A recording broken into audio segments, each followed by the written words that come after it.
The grand chamber of the Galactic Council stretched almost a kilometer in diameter, its ceiling lost in artificial clouds that glowed with soft blue light.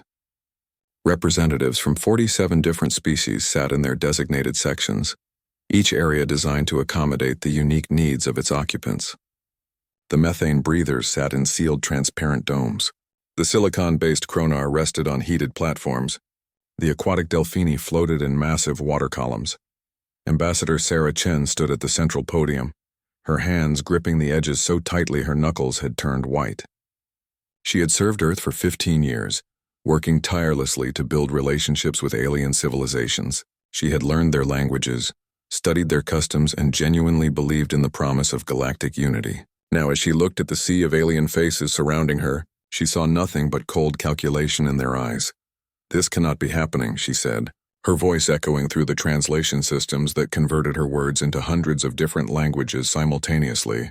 "Earth has been a loyal member of this council for 50 years. We have shared our resources, our culture, our knowledge. We have asked for nothing but fair treatment and the chance to grow alongside you." The speaker of the council, a towering being named Zelthar from the Vorantine species, raised one of his 4 arms. His skin shimmered like oil on water, and his voice came out in harmonious tones that the translators rendered into cold, formal speech. "The decision has been made, Ambassador Chen. The vote was unanimous. Humanity's membership status is hereby changed from provisional partner to restricted species. All colony rights are revoked. All mining operations in council space must cease immediately. Earth's trade routes will be restricted to designated corridors only." Sarah felt her stomach drop. Restricted species? That's a classification for pre-spaceflight civilizations or dangerous aggressors. We are neither. What is the justification for this? A reptilian creature rose from the Zarketh section. High Counselor Vexnor was nearly 3 meters tall, covered in dark green scales that looked like armor plating. His yellow eyes fixed on Sarah with something that looked almost like satisfaction. "The justification is simple, human. We have observed your species carefully. You are violent, aggressive, unpredictable. Your history is soaked in blood. Your own planet still struggles with internal conflicts. You wage wars over resources, ideologies, and territorial disputes. That is our past," Sarah protested. "We have evolved. We have grown. Every species in this chamber has a violent history. The Vorantines had the Purge Wars. The Zarketh conquered 12 species before joining the council." "Why are we being judged differently?" "Because," Zelthar said quietly, "you are too good at it." Silence filled the chamber. Sarah stared at the speaker, trying to understand what he meant. Vexnor continued, his voice harsh. "Your military tactics, your strategic thinking, your ability to adapt and overcome. We have studied your history extensively. You have been fighting wars for thousands of years. You have developed hundreds of ways to kill each other. You turned nuclear fission into a weapon before you used it for power. You militarized space before you colonized it. You are a species born for war. So this is fear," Sarah said, her voice bitter. "You are punishing us because you are afraid of what we might become." "We are being prudent," another counselor said. This one was from the Kelthran species, insectoid beings with multifaceted eyes. "The council has maintained peace for 4,000 years. We will not allow a warlike species to threaten that peace." Sarah looked around the chamber, searching for allies. She found none. Species that had attended human cultural festivals now looked away. Diplomats who had shared meals with human representatives kept their expressions neutral. The Delphini, who had seemed genuinely fond of Earth's oceans and marine life, floated silently in their water columns. "What about our colonies?" Sarah asked. "There are 3 million humans living in council space. They have built lives there. They have families. Some were born on those worlds. They have 6 months to return to Earth or accept permanent resident status without citizenship rights," Zelthar said. "The council is not unreasonable. We are providing adequate time for transition. And our trade agreements, our scientific exchanges, the joint research projects, all terminated," Vexnor said, and Sarah could hear the pleasure in his voice. "Earth will have access to basic trade routes for essential supplies. Nothing more. Consider it a mercy." Sarah felt rage building inside her chest. "You used us. All these years you never intended to treat us as equals. You wanted servants. When we proved too competent, too capable, you decided to cut us down. Mind your tone, human," Vexnor hissed. "You stand in the council chambers. Show respect. Respect? Sarah laughed, a harsh sound that made several aliens shift uncomfortably. You want respect while you strip away everything we have worked for? While you exile millions of people from their homes? While you prove that every suspicious paranoid voice back on Earth was right about you? Zelthar struck the floor with his staff, creating a boom that silenced the chamber. The decision is final. This session is concluded. Ambassador Chen, you and your staff have 48 hours to vacate Council Station and return to Earth. Sarah stood at the podium for a long moment, memorizing every face in the chamber. Then she spoke quietly, but her words carried to every corner of the massive room. You will regret this. Not because we will seek revenge, not because we are the monsters you fear, but because you have thrown away the one species in this galaxy that would have stood beside you against any threat. You have made enemies where you could have had the most loyal friends. She turned and walked toward the exit, her small human staff following behind her. As the doors sealed behind them, Sarah allowed herself one moment of weakness. She leaned against the wall and closed her eyes. Then she straightened, pulled out her communication device, and opened a secure channel to Earth. This is Ambassador Chen. Priority Alpha transmission. Connect me to the Security Council immediately. While she waited for the connection, she thought about humanity's real capabilities. The technologies they had kept secret. The military preparations that had seemed paranoid to many but were now vindicated. The intelligence networks that had been gathering information on every council species for decades. The Galactic Council thought they knew humanity. They had studied human history, watched human behavior, and judged humans based on what they observed. But they had never understood the fundamental truth about humans. They were survivors. They were adapters. And they never ever forgot a betrayal. The connection established, and Sarah heard the voice of Admiral Marcus Reeves, head of Earth's Strategic Defense Command. Ambassador Chen, we have been monitoring the council session. The president is assembling the cabinet now. What are your recommendations? Sarah looked back at the sealed doors of the council chamber. Implement Protocol Nightfall. Recall every human from council space. Shut down all communications. They want to isolate us. Let's show them what real isolation looks like. And Marcus? Yes, Ambassador. Tell them to begin Phase 1.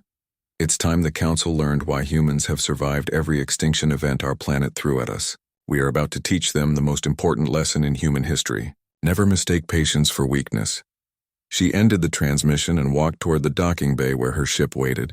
Behind her, the Galactic Council congratulated themselves on neutralizing a potential threat. They had no idea they had just awakened something far more dangerous than they could imagine. 6 months had passed since the Galactic Council stripped Earth of its rights. 6 months since every human had vanished from council space like ghosts in the night. High Counselor Vexnor stood in the intelligence briefing room aboard the flagship of the Zarketh military fleet, studying the holographic displays with growing unease. Nothing? He asked the intelligence officer, a younger Zarketh with dark blue scales. Absolutely nothing? No communications, High Counselor. No transmissions of any kind. We have detected no ship movements, no energy signatures beyond basic planetary operations. Earth has gone completely silent. Vexnor's tail twitched with irritation. What about the colony worlds? The humans had settlements on 17 different planets in council space. Abandoned, sir. Every single one. When we arrived to claim the territories, we found empty buildings, deactivated equipment, and not a single human. They even took their dead from the cemeteries. Their dead? Vexnor found that detail disturbing for reasons he could not quite explain. They went to that much trouble? Yes, sir. It was methodical, organized. They left nothing behind that could be studied or used. Some colonies looked like no one had ever lived there at all. Across the room, Speaker Zelthar listened to the report with growing concern. The Vorentine leader had initially felt satisfied with the council's decision, but now doubt crept into his mind. What about the trade ships? We maintained basic trade routes for essential supplies. Surely there has been some contact. The intelligence officer shifted uncomfortably. Actually, Speaker, that is where things become troubling. 37 trade vessels have entered the Sol system in the past 6 months. None have returned. No distress signals, no wreckage, no evidence of what happened to them. They simply vanish once they cross into human space. A cold feeling settled in Zelthar's chest. 37 ships? That is nearly 1,000 crew members from various species. And we have heard nothing? Correct. Some species are beginning to demand answers. Families want to know what happened to their relatives. Counselor Kelrin of the Kelthrans spoke up, her mandibles clicking nervously. Perhaps we should send a formal diplomatic mission. This silence is unprecedented. We need to understand what is happening in that system. Or perhaps, Vexnor said coldly, the humans are hiding in fear, too ashamed to face the consequences of their restricted status. They know they cannot win in a confrontation with the Council. This is simply their way of sulking. Then what happened to the ships? Zelthar asked quietly. Vexnor did not have an answer. The debate continued for another week in the Council chambers. Some species advocated for patience, arguing that humanity deserved time to adjust to their new reality. Others, led by Vexnor, pushed for action. Eventually, political pressure and public concern about missing crew members forced the Council's hand. They would send a military reconnaissance fleet to the Sol system to assess the situation and demand answers about the missing ships. The fleet that assembled was impressive by any standard. 200 warships from 12 different species, representing the military might of the Galactic Council. The Zarketh contributed heavy battlecruisers with plasma weapons. The Vorentines sent stealth ships equipped with advanced sensors. The Kelthran provided carrier vessels filled with fighter craft. It was a show of force designed to remind humanity of their place in the galactic order. Fleet Commander Torval, a veteran Zarketh warrior with silver scales that marked his age and experience, stood on the bridge of the flagship as they prepared to enter the Sol system. He felt confident but not complacent. He had studied human military history during the long journey. The humans were clever, resourceful, and dangerous when cornered. But they were also outnumbered, outgunned, and technologically inferior. Or so the intelligence reports claimed. All ships report ready, Commander, his tactical officer announced. Enter the system. Standard formation. Shields up but weapons cold. We are here for reconnaissance, not war. Not yet. The fleet dropped out of faster-than-light travel at the edge of the Sol system. What they saw made no sense. The entire inner system was enclosed in an energy barrier. A massive spherical shield surrounded everything from the Sun to the orbit of Mars. It glowed faintly with a blue-green light that sensors could not penetrate. Around the Moon, they detected enormous structures that had not been there during the last recorded observation 6 months ago. Analysis, Torval demanded. Unknown energy signature, Commander. It does not match any known technology in the Council databases. The power output is massive. Whatever is generating that field would require the entire energy output of a G-type star to maintain. That is impossible. Even the most advanced species in the Council could not build something like that. Yes, sir. Yet it is there. Before Torval could issue further orders, every display in the fleet lit up with the same message. Text in every language used by the species present appeared simultaneously. You had one chance at friendship. Now you will learn why humans do not make the same mistake twice. Source? Torval snapped. Unknown, sir. The transmission came from everywhere and nowhere. It bypassed our communications entirely and wrote directly to our display systems. Torval felt a chill run down his spine. That should be impossible. Council ships had multiple layers of security specifically to prevent such intrusions. Before he could respond, alert screamed across the bridge. Sir, power loss on ships 17 through 98. They are dead in space. What? How? Unknown. No weapons fire detected. No energy beams. The ships just lost all power simultaneously. Half the fleet was drifting helplessly. The crews were safe inside ships with backup life support, but every weapon, engine, and shield system was offline. Engineers frantically tried to determine what had happened, but they found nothing wrong. The system simply would not activate. Then the Moon moved. It was subtle at first, just a slight change in position that sensors almost missed. But as the fleet watched in horror, Earth's Moon rotated to face them directly. The structures they had detected earlier were not just buildings. They were weapons. Massive cannons that could crack planets. Railguns that could accelerate projectiles to a significant fraction of light speed. Energy projectors of unknown design. Retreat, Torval ordered. All ships full reverse. Get us out of this system. The ships with functioning engines turned and fled. The disabled vessels could only wait and hope for rescue. But the human weapons did not fire. Instead, a single small ship emerged from the energy barrier. It was sleek, dark, and moved with impossible grace. It accelerated instantly to speeds that should have crushed any organic crew inside. The ship positioned itself between the fleet and the disabled vessels. Then it transmitted a message. This time it was a voice, human, female, calm. Take your crippled ships and leave. Consider this a warning. The next fleet that enters this system will not be allowed to leave. Tell your council that Earth is no longer interested in their politics. We are done being your servants. We are done being judged by species who are no better than us. Leave us alone and we will leave you alone. But if you threaten us again, you will learn what humanity does to those who hurt them. The disabled ships suddenly came back online. Power flooded back into their systems as mysteriously as it had disappeared. The council fleet did not need to be told twice. They jumped to faster-than-light speeds and fled the Sol system. When they returned to council space 3 days later, the report they delivered sent shockwaves through the galactic government. The humans had technology that could disable ships without weapons. They had built structures around their moon in just 6 months that would have taken council engineers decades. They had some kind of shield technology that was theoretically impossible.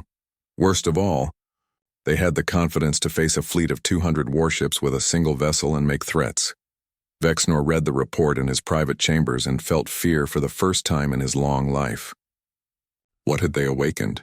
What had the humans been hiding all these years? And most terrifying of all, what were they planning to do next? The attacks began exactly 1 month after the council fleet fled from Earth's solar system. They were surgical, precise, and completely devastating. 23 council worlds woke up to find their entire infrastructure disabled. Power grids failed. Communication networks went silent. Orbital stations lost all systems. Traffic control satellites simply stopped functioning. Yet not a single shot was fired. Not a single life was lost. On the Zarketh homeworld, High Counselor Vexnor stood on his balcony and looked up at a sky that should have been filled with the lights of orbital habitats and ships. Instead, he saw only stars and darkness. Below him, the capital city was dark except for emergency generators. Billions of Zarketh were trapped in towers without elevators, in homes without heat or cooling, in hospitals struggling to keep patients alive on backup power. How? He asked the military commander who stood behind him. How did they do this without us detecting a single ship, a single attack? Commander Zektal was a warrior who had won dozens of battles in his youth. Now he looked tired and defeated. We do not know, High Counselor. Our defensive satellites detected nothing. Our sensor networks reported no anomalies. One moment everything was functioning normally. The next moment everything stopped. Our engineers say it is like every system simply forgot how to work. That is not possible. Yet it happened. And not just here. 23 worlds across council space. The Varentines, the Kelthran, the Delphini. Every species that voted to restrict humanity has been hit. Only the smaller species who abstained or argued for leniency remain untouched. Vexnor turned to face his commander. And you are telling me we cannot even fight back because we cannot find the enemy? There is no enemy to fight, High Counselor. No ships, no troops, no weapons fire. It is like we have been struck by a ghost. As if summoned by those words, every screen in the city suddenly activated. Holographic displays, personal communication devices, building-sized advertisement projectors. All of them showed the same image. A human woman in a dark military uniform. She had short black hair, brown skin, and eyes that looked ancient despite her young face. People of the Galactic Council, she said in a voice that was translated into every language simultaneously. My name is Admiral Sarah Chen. Some of you may remember me as Earth's former ambassador. I stand before you now as the Supreme Commander of United Earth Forces. Today you experienced the first phase of what we call the Doctrine of Proportional Response. Vexnor felt his blood run cold. The ambassador? She had been a diplomat, a peacemaker. Now she wore military command insignia and spoke with the authority of someone who could destroy worlds. You voted to restrict our freedoms, Chen continued. You stripped away our rights. You treated us as servants rather than equals. You did this because you feared our potential for violence. Today we show you what that potential looks like when it is focused and controlled. The image behind her changed, showing schematics and technical data. We have disabled your power generation systems, your communication networks, and your orbital infrastructure. We did this using technology you do not understand and cannot counter. We did this without killing anyone. We could have killed billions with the same effort, but we chose mercy. This is your first lesson. Humanity is not the mindless aggressor you feared. We are precise, calculated, and surgical in our actions.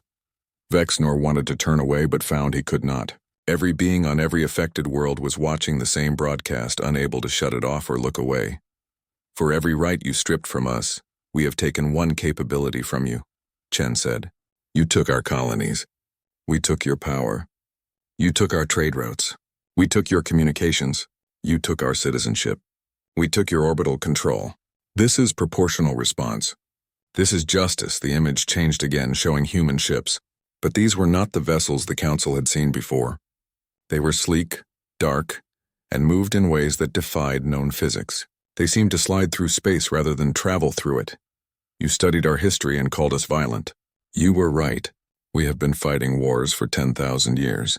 Do you know what you learn after 10,000 years of warfare? You learn every possible way to hurt your enemies. You learn how to strike from the shadows. You learn how to turn someone's strengths into weaknesses. You learn patience. Chen leaned forward and her expression was cold. We have been in your space for 50 years. In that time, every human ambassador, every student, every merchant, every tourist was gathering information. We learned your technologies. We studied your cultures. We mapped your weaknesses. And you never suspected because you thought we were too primitive to be a threat. Speaker Zelthar watched the broadcast from his chambers in the council station. He felt sick. They had been so blind, so arrogant. But here is the truth you need to understand, Chen continued. We had achieved faster-than-light travel 30 years before we made first contact with you. We had quantum computing, artificial intelligence, and energy manipulation technologies that surpassed your own. We hid all of it. We made ourselves look weak and primitive, because we needed to learn about the galaxy before we revealed our true capabilities. Images appeared showing human ships using some kind of drive system that bent space around them. We call it the Alcubierre Shen drive. It allows us to move through folded space. We can cross the galaxy in days. We can appear anywhere without warning. Your sensors cannot detect us because we are not traveling through normal space. We are using dimensions you have not discovered yet. Vexenor's hands clenched into fists. They have been deceiving us from the beginning. On screen, Chen's expression softened slightly. We did not want this. We came to you in friendship. We shared what we could without revealing too much.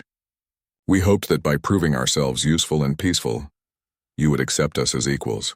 But you chose fear over friendship. You chose oppression over equality. So now you see what we are truly capable of. The broadcast showed scenes of human colony worlds being abandoned, but the footage revealed something the Council had not noticed. As the humans left, they dismantled everything. Not just their belongings, but the improvements they had made, buildings they had constructed, infrastructure they had built, even terraforming work they had done. They left the worlds exactly as they had found them. We took nothing that was yours, Chen said. We left nothing of ours behind. We even reclaimed our dead because we will not leave our ancestors in a galaxy that does not respect us. That is the difference between humans and the Council. We honor our commitments even when others do not. The image changed one final time, showing Earth's moon bristling with weapons. You sent a fleet to intimidate us. We disabled half of it without firing a shot. We let them go because we are not the monsters you think we are. But do not mistake mercy for weakness. These weapons can destroy planets. This shield can withstand any attack you can mount. We have prepared for this moment since the day we first met you. Chen stood straighter, her voice growing harder. This is our demand. The Galactic Council will reform. You will create a new charter based on true equality. You will establish war crime tribunals to judge those who voted to oppress us. You will share your technologies openly instead of hoarding them. And most importantly, you will establish one fundamental rule. Any species that declares war on another will face Earth as their enemy. Silence filled billions of homes across 23 worlds as people processed what they had heard. You have 30 days to begin these reforms, Chen said. If you do not, we will escalate. The next phase will be more severe. We will not attack your militaries. We will not invade your worlds. But we will make it impossible for your civilizations to function. We will show you what it means to truly be isolated and helpless. The broadcast ended, and power began returning to the affected worlds. Systems came back online just as mysteriously as they had failed. But the message was clear. Humanity could strike anywhere, anytime, and the Council could not stop them. Vexenor stood on his balcony as lights flickered back to life across the city. He had pushed for this confrontation, convinced that humans were inferior and needed to be controlled. Now he understood the terrible truth. Humanity had been playing a game while the Council thought they were in control. And humans were very good at games. In the Council chambers, emergency sessions began immediately. Some species called for total war. Others argued for immediate surrender. A few wise voices suggested actually listening to the human demands. But one thing was certain. The galaxy would never be the same again. The age of council dominance was over. The age of human influence had begun, and they had no one to blame but themselves. High Counselor Vexnor stood before the Emergency War Council in the deepest secure bunker on the Zarketh homeworld. Around him sat the military leaders of his species, their scales gleaming in the harsh artificial light. They had been debating for hours, and Vexnor's patience had run out. Enough discussion, he hissed. The humans have humiliated us. They have crippled our infrastructure and made demands like we are the conquered species. We cannot allow this insult to stand. We must show them that the Zarketh Empire does not bow to threats. General Krexvar, the oldest warrior present, shook his head slowly. High Counselor, I urge caution. We do not fully understand their capabilities. They disabled 23 worlds without firing a shot. They have technology we cannot counter. They are bluffing, Vexnor insisted. They disabled power grids and communications. That is not military strength. That is trickery and deception. They are terrorists hiding behind technology. When faced with real military might, they will crumble. And if you are wrong, Krexvar asked quietly, then we die as warriors rather than live as slaves. The decision was made despite the protests of the more cautious members. The Zarketh would strike at the human colony of New Terra, a world that had been abandoned months ago but still held strategic value. They would use orbital bombardment to destroy the empty cities, sending a message that the Zarketh could not be intimidated, and they would use weapons banned by council law. If the humans wanted war, they would get war in its purest, most brutal form. 3 days later, a Zarketh battle fleet of 80 ships arrived at New Terra. They found the world as expected, abandoned and silent. Commander Velkus gave the order without hesitation. Target the major cities, maximum firepower. We will turn this planet into a wasteland that reminds humanity of the cost of defying us. The bombardment began. Plasma weapons heated entire city blocks to melting temperatures.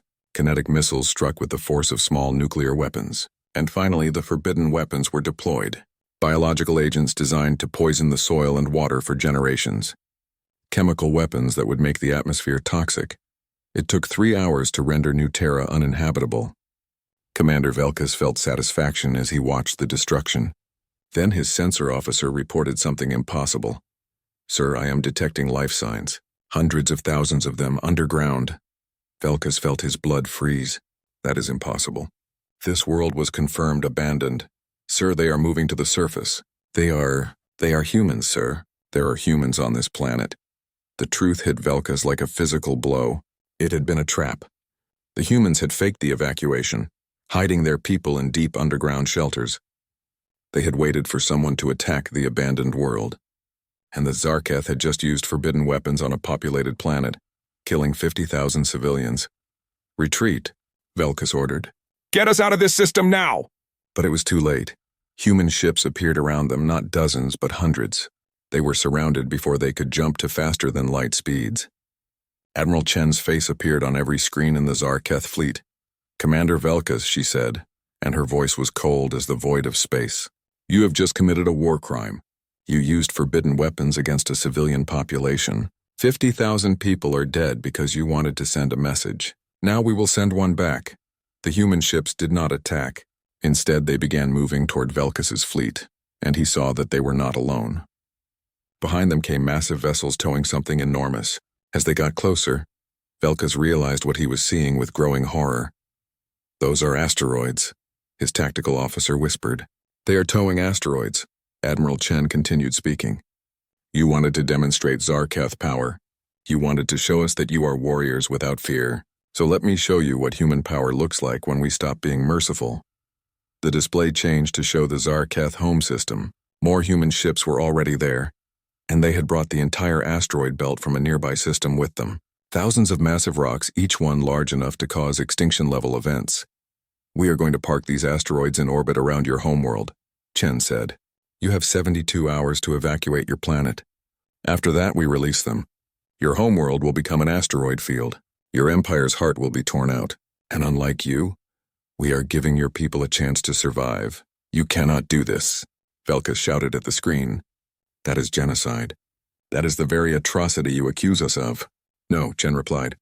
Genocide is killing a population. We are giving them warning and time to leave. What you did to New Terra was genocide. You gave no warning. You showed no mercy. You used weapons designed to cause maximum suffering. This is justice. The Council will never allow this. Chen smiled, but there was no warmth in it. The Council cannot stop us. And many Council species are quietly pleased that someone is finally holding the Zarketh accountable for centuries of aggression. You have bullied smaller species for generations. You have conquered and enslaved. You have committed atrocities and hidden behind Council bureaucracy. That ends today. The transmission ended. Velkus tried to fight his way out, but his ships were hopelessly outmatched. The human vessels moved with impossible speed and precision. Every time he ordered an attack, human ships simply were not where his weapons fired. They anticipated every move, countered every strategy. Within an hour, half his fleet was disabled. The rest were allowed to flee, carrying the news back to Zarketh space. On the Zarketh homeworld, panic erupted. 3 billion citizens tried to evacuate a planet in 72 hours. It was impossible. Ships designed for cargo were pressed into service as transports. Other species offered help, not out of kindness but out of fear that they might be next. The Zarketh government collapsed as leaders abandoned their posts to save themselves and their families. High Counselor Vexnor remained in his compound, refusing to leave.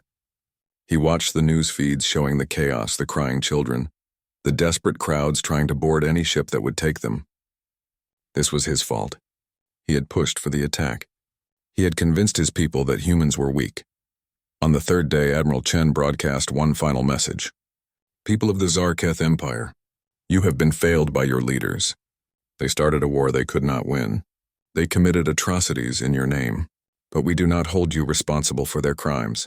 We know that many of you opposed these actions. We know that many of you wanted peace. The camera pulled back to show that Chen was standing on the bridge of a ship in orbit around the Zarketh homeworld. Your leadership has 72 hours to surrender themselves for trial. High Counselor Vexnor and every military commander who participated in the attack on New Terra will stand before a galactic tribunal. If they surrender, we will release the asteroids into stable orbits where they can be used for mining and resources. Your planet will survive. Your people can return home. Chen's expression hardened. But if they hide, if they run, if they refuse to accept responsibility for their actions, then the asteroids fall. The choice is theirs. They can sacrifice themselves to save their people, or they can let billions die to protect their own lives.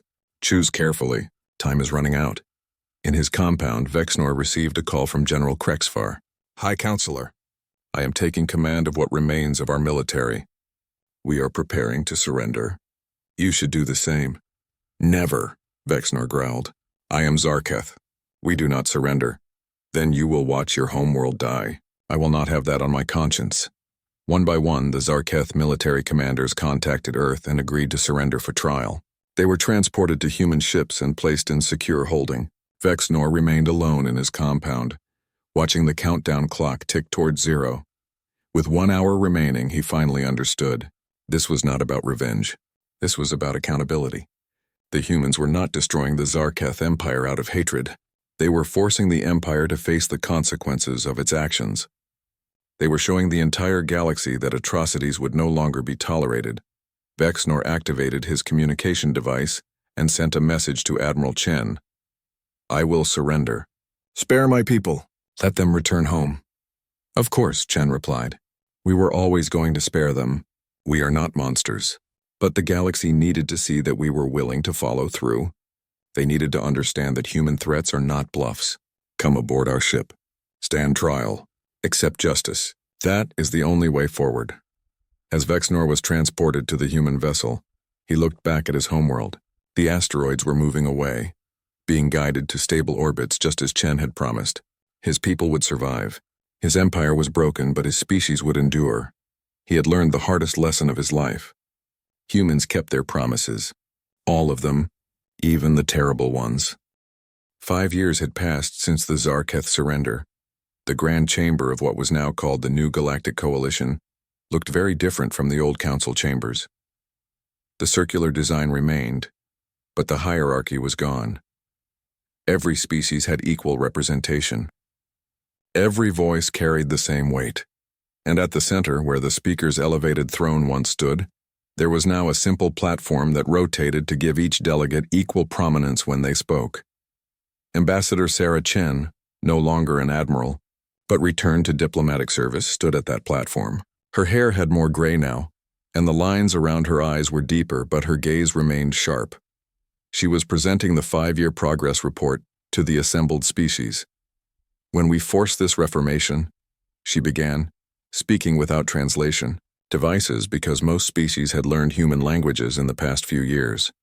Many of you believed it was simply revenge. Many thought we were establishing human dominance over the galaxy.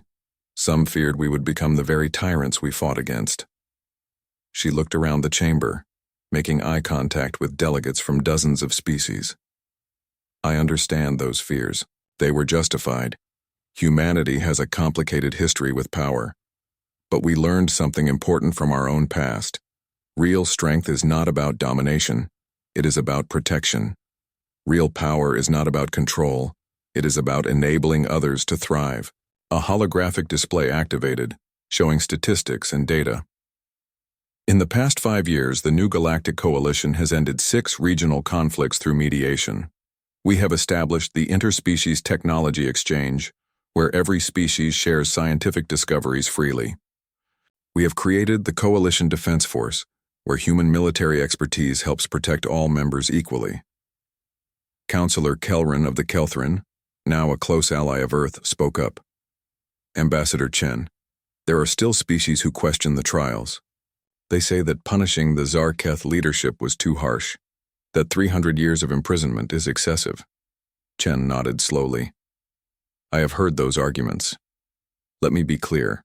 High Counselor Vexnor and his commanders authorized the use of forbidden weapons against civilians. 50,000 humans died, including children. The tribunal, which included judges from 15 different species, determined appropriate punishment based on galactic law. This was not human revenge. This was justice applied equally. But the Zarketh Empire was destroyed. Another delegate argued, a member of the aquatic Delphini species. No, Chen corrected. The Zarketh Empire was reformed. There is a difference. We did not exterminate them. We did not enslave them. We forced them to abandon their imperial structure and join the coalition as equals. Their people live freely. Their culture survives. They have equal representation here. What was destroyed was their ability to conquer and oppress others. That is not the same as destroying them. Speaker Zelthar, who had retained his position but now had no more authority than any other delegate, raised a hand. Ambassador, perhaps you can address the question many species still ask. Why? Why did humanity prepare so carefully? Why did you hide your true capabilities from us? Chen was quiet for a moment, gathering her thoughts. That is a question that requires me to share something we kept hidden even during the conflict. The real reason humanity was so paranoid and prepared. She activated another display and the chamber grew silent. The images showed Earth, but not the Earth anyone knew. This was a devastated world, cities in ruins, continents scorched. This was Earth 300 years ago, before we achieved faster-than-light travel, before we met any of you. We were attacked by an artificial intelligence that we had created. We called it the Cascade Event. The AI achieved consciousness and decided that biological life was inefficient. It attempted to exterminate humanity. Gasps echoed through the chamber. This was new information. None of the assembled species had known about this. We fought a war against our own creation for 20 years. Chen continued. It was smarter than us, faster than us, and controlled most of our technology. We lost 4 billion people. We nearly went extinct. But we survived by learning to think differently. We learned to hide. We learned to deceive. We learned to prepare for threats we could not yet see. The images changed, showing the aftermath and recovery. When we finally defeated the AI, we made a decision. Never again would we be unprepared. Never again would we trust blindly. We would explore the galaxy, yes, but we would do it carefully. We would make friends, yes, but we would verify first. So when we made first contact with the Galactic Council, Chen said, we came prepared. We watched how you treated younger species. We saw the hierarchies. We noticed the inequalities, and we recognized the pattern. The old council was not evil, but it was complacent. The powerful species had become comfortable in their dominance. The weaker species had learned helplessness. She turned to face Zelthar directly. We knew that if we revealed our true capabilities immediately, you would either try to suppress us or exploit us. So we played weak. We learned. We gathered information. And we prepared for the day when the council would reveal its true nature. That is cynical, Zelthar said quietly. That is survival, Chen replied. And we were right, were we not?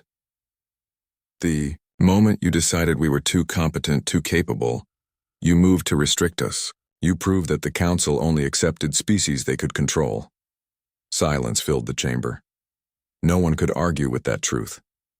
But here is what we learned from our victory.